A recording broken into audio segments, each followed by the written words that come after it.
Naglatag na ng mga paksa ang ilang kongresista na nais silang maisama sa talumpati ni Pangulong Ferdinand R. Marcos Jr. sa ikatlong State of the Nation address nito sa July 22. Si Mela Las Moras sa sentro ng balita. Higit 2 linggo bago ang ikatlong State of the Nation address ni Pangulong Ferdinand R. Marcos Jr., may kanya-kanya ng hiling ang mga kongresista kung ano ang nais nilang maisama sa talumpati ng presidente. Tuwing SONA, inilalatag kasi ng Pangulo ang kanyang mga plano para sa bansa, gayon din ang mga nakamtan na ng administrasyon. Ayon kay Surigao del Norte 2nd District Representative Robert Ace Barbers, sana'y matalakay ni Pangulong Marcos ang issue sa West Philippine Sea.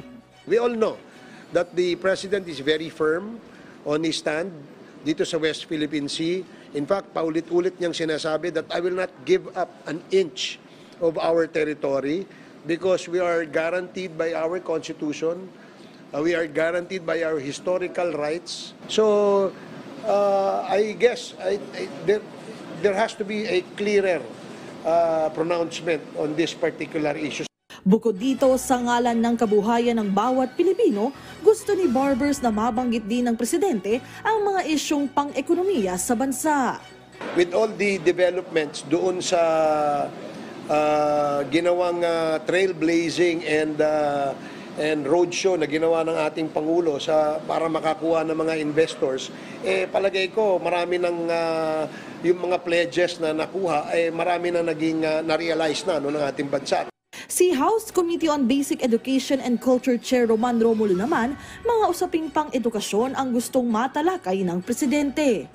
Para sa kongresista, isa kasi ito sa pinakamahalagang issue na dapat ay palaging tinutugunan ng pamahalaan. If you recall, Mela, yung first SONA niya, even before the first SONA, binanggit na po niyang education nun . So I think importante po na masustain yung pagbabanggit ng basic, lalo na ng basic education, dahil nandun naman talaga yung bulto ng ating mga estudyante. Maging ang mga usapin patungkol sa labor and employment, nais ding maungkat ng mga kongresista sa SONA. Ayon kay House Labor Panel Chair Fidel Nograles, kumpiyansa siyang bago magtapos ang termino ni Pangulong Marcos, kayang-kayang makamit ang target na 3 milyong trabaho para sa mga Pilipino. Mela Las Moras para sa Pambansang TV sa Bagong Pilipinas.